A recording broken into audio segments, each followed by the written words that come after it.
हमारे veterans India के राष्ट्रीय अध्यक्ष बीके मिश्रा जी, यहाँ पर बैठे सभी वेटरन्स,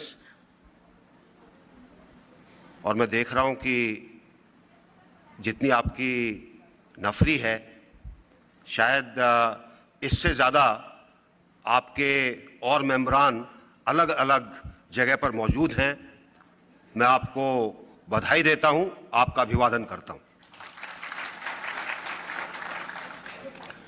जब आपका डेलीगेशन मेरे पास आया और उन्होंने अपनी सोच बताई तो मुझे बड़ी खुशी हुई। खुशी इसलिए कि फौजी, और फौज का मतलब सेना के सब अंग हैं, सिर्फ एक अंग नहीं है। फौजी जब तक यूनिफॉर्म में रहता है उसकी एक ही सोच होती है,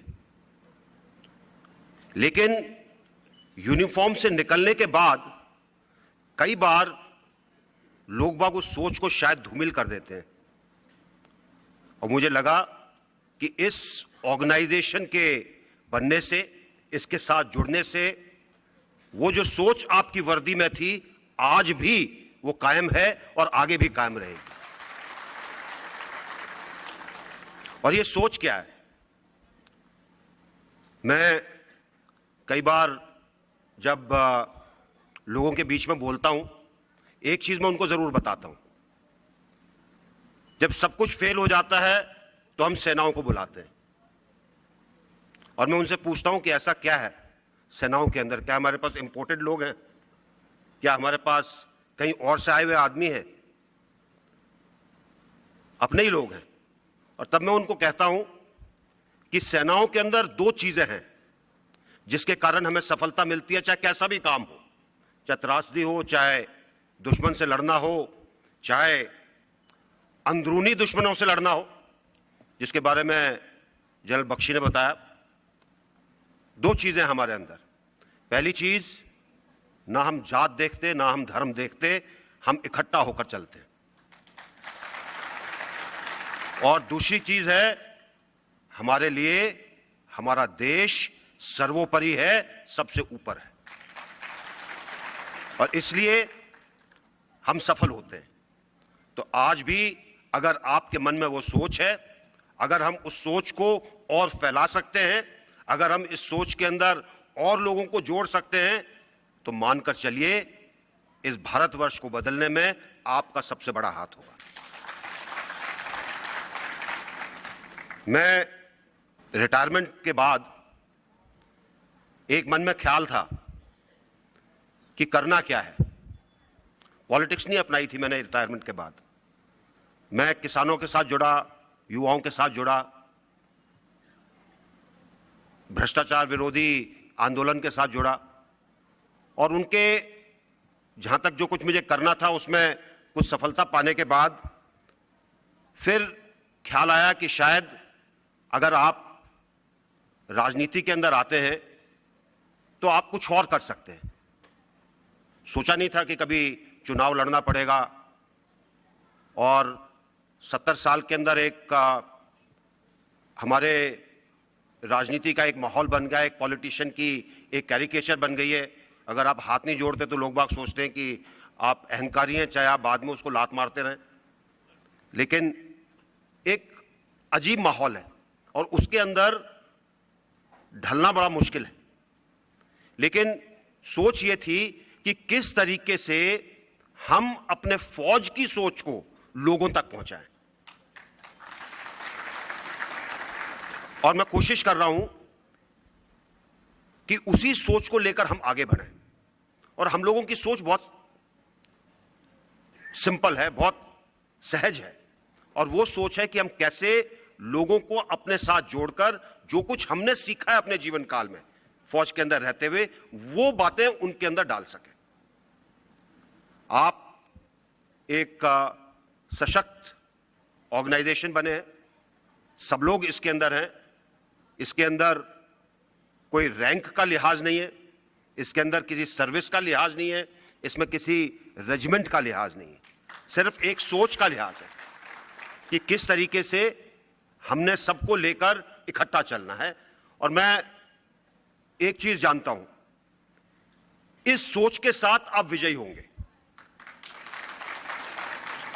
अगर हम बंट गए अलग अलग सेनाओं की वर्दियों में, अगर हम बंट गए अलग अलग रैंक के दर्जों पर, अगर हम बंट गए अलग अलग रेजिमेंट्स के तौर पर, हम कभी विजयी नहीं होंगे। हम विजयी होंगे जब हम सब लोग इस तरीके से इकट्ठे होकर चलेंगे। और क्या काम है हमारा? हमारा काम भी बहुत आसान है।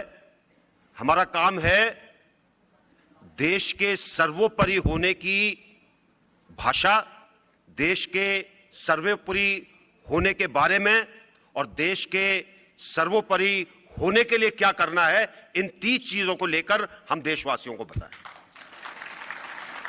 बहुत कुछ है करने के लिए। देखिए, राष्ट्र निर्माण के अंदर बहुत कुछ दिया जाता है, उस समय लेने की आशा नहीं की जाती। जब तक आपके अंदर यह देने का भाव नहीं होगा, तब तक ना देश आगे बढ़ेगा ना आप आगे बढ़ेंगे। और एक चीज है, जब हम कहते हैं कि हमें इज्जत चाहिए, जब हम कहते हैं कि हमें लोगों से रेस्पेक्ट मिलनी चाहिए, रेस्पेक्ट कभी ली नहीं जाती, रेस्पेक्ट कमाई जाती है। हम लोग सेनाओं में थे, हम लोगों ने इज्जत कमाई अपने काम से। आज हम वेटरन्स हैं, इज्जत कमाएंगे अपने काम से और उसके ऊपर हमको चलना पड़ेगा। जब भी हम किसी चीज का मुकाबला करते हैं, उसके दो तरीके होते हैं। एक कि जी वो आगे चल रहा है, मैं उससे आगे दौड़ने की कोशिश करूं, उसका मुकाबला करूं। दूसरा तरीका है कि मैं अपनी लाइन इतनी लंबी कर दूं कि दूसरे का अस्तित्व ही खत्म हो जाए। तो हमको वो करना है। हमको अपने काम से, अपने जुड़ाव से, अपनी एकता से एक वो मिसाल खड़ी करनी है कि लोग बाग अपने आप चलकर आए, हमें सैल्यूट करें और कहें हमें आपकी जरूरत है। और यह तभी होगा जब हम समर्पण भाव से काम करेंगे, मांगने से नहीं। लोग बाग आपके पास आएंगे मांगने के लिए। और जिस दिन आप इस लाइन को यहां तक पहुंचा देंगे, मानकर चलिए यह देश का हर व्यक्ति जो सेनाओं का सम्मान करता है, आपके सम्मान में मीलों तक खड़ा हो जाएगा। लेकिन वो हमारे ऊपर है कि हम उसके अंदर क्या काम करते हैं। और बहुत कुछ करने के लिए है। चाहे आप स्कूलों के अंदर जाकर स्वेच्छा से काम करें, शुरू में दिक्कत आएगी। कई जगह पर मैंने देखा है जहां पर हमारे लोग अच्छा काम करते हैं, लोग बाग अपने आप जुड़ जाते हैं। जहां पे हमारे लोग किसी कारण से काम ठीक नहीं कर पाते, लोग बाग हमारा तिरस्कार करते हैं। और उदाहरण देता हूं आपको, मैं जम्मू नौशहरा के कई गांवों के अंदर गया। जो इज्जत हमारे वेटरन्स की वहां पर है, शायद और कहीं नहीं है। और वहां पर जब मैंने विश्लेषण किया तो पाया कि हमारे वेटरन्स वहां जाकर उनको हर चीज के बारे में बताते हैं कि भाई आपको अगर अच्छी खेती करनी है तो क्या करना चाहिए, आपको स्कूल अच्छा चलाना है तो क्या करना चाहिए, चलिए हम आपकी मदद करते हैं, हम एडमिनिस्ट्रेशन से आपकी बात करते हैं। और इसी उसके अंदर हमारे वेटरन्स ऊपर आ जाते हैं। दूसरी तरफ हम उनको भी देखते हैं जो अपने गांव जाते हैं, या तो वो कैंटीन का सामान बेचते हैं जाकर, या शाम को अपनी जब बोतल खोल लेते हैं तो उनको होश नहीं रहता कि क्या कर रहे हैं। उससे उनकी इज्जत नहीं होती, बल्कि बाकी जितने लोग हमारे उस इलाके में आते हैं उनकी भी इज्जत कम हो जाती है। तो ये अब हमारे ऊपर एक जिम्मेवारी है कि हमको अपनी इज्जत कितनी बरकरार रखनी है और कितनी आगे ले जानी है। बहुत बड़ा काम है, सोचकर देखिएगा। अनुशासन तभी लागू किया जा सकता है जब हम खुद अनुशासित हो। अगर हम खुद अनुशासित नहीं है, अनुशासन लागू नहीं होगा। और अपने बारे में जितना आप अच्छाई का काम करेंगे, मानकर चलिए उतनी आपको अच्छाई मिलेगी, उससे शायद ज्यादा मिलेगी। मैं एक चीज में विश्वास रखता हूं कि हमारा हर वेटरन, हमारा हर पूर्व सैनिक,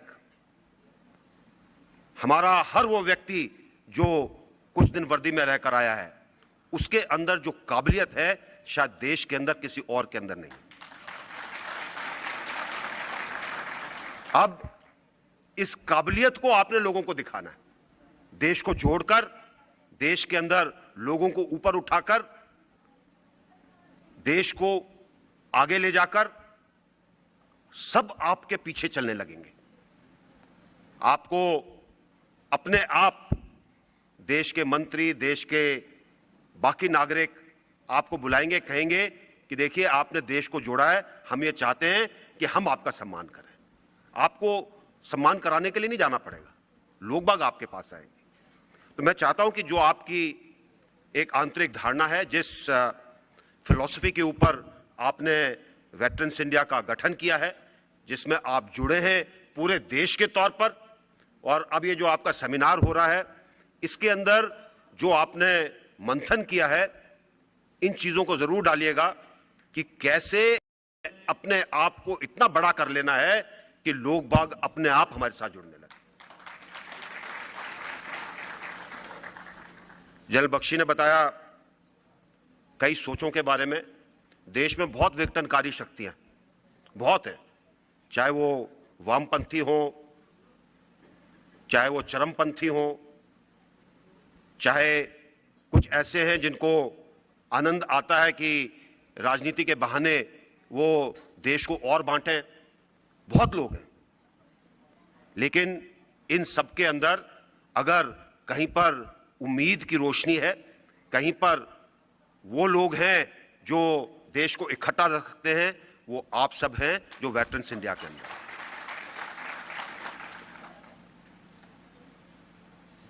हमारे जिन वेटरन्स ने अच्छा काम किया है उनके बारे में सब जानते हैं। अन्ना का नाम सब सुनते हैं, वेटरन है। कई बार मैं बताता हूं कि कैसे उन्होंने अकेला काम शुरू किया अपने गांव को ठीक करने का, लोग बाग जुड़ गए, गांव ठीक हो गया। ऐसे हमारे बहुत सारे लोग हैं जो अपने आप किसी काम के अंदर जुट गए, चाहे वो शिक्षा का क्षेत्र हो, चाहे खेतीबाड़ी का क्षेत्र हो, किसी चीज को ले लीजिए। एक बार जब वो जुड़ गए, वो अपने आप लोगों को अपने साथ आगे लेके चले गए। और मैं मानता हूं कि जो भी फौज के अंदर रहा है, उसके अंदर एक सबसे बड़ी क्वालिटी आती है, वो है लीडरशिप की क्वालिटी, नेतृत्व की क्वालिटी, चाहे किसी भी रैंक के दर्जे पर रहा हो। और ये जो एक क्वालिटी है, ये आपको आगे ले जा सकती है। तो आपके साथ मैं यही कहूंगा कि जो आप काम कर रहे हैं उसमें मेरी जहां पे भी जरूरत पड़ेगी मैं मौजूद हूं। आपके काम को आगे बढ़ाने के अंदर जो योगदान दिया जा सकता है, जो मार्ग ढूंढा जा सकता है, उसमें मैं आपके साथ खड़ा मिलूंगा। और मेरी अपेक्षा रहेगी कि हम सब मिलकर इस देश के अंदर एक ऐसा बदलाव आए कि लोग बाग सदियों तक वेटरन्स इंडिया के रोल को करते रहे। धन्यवाद। जय हिंद।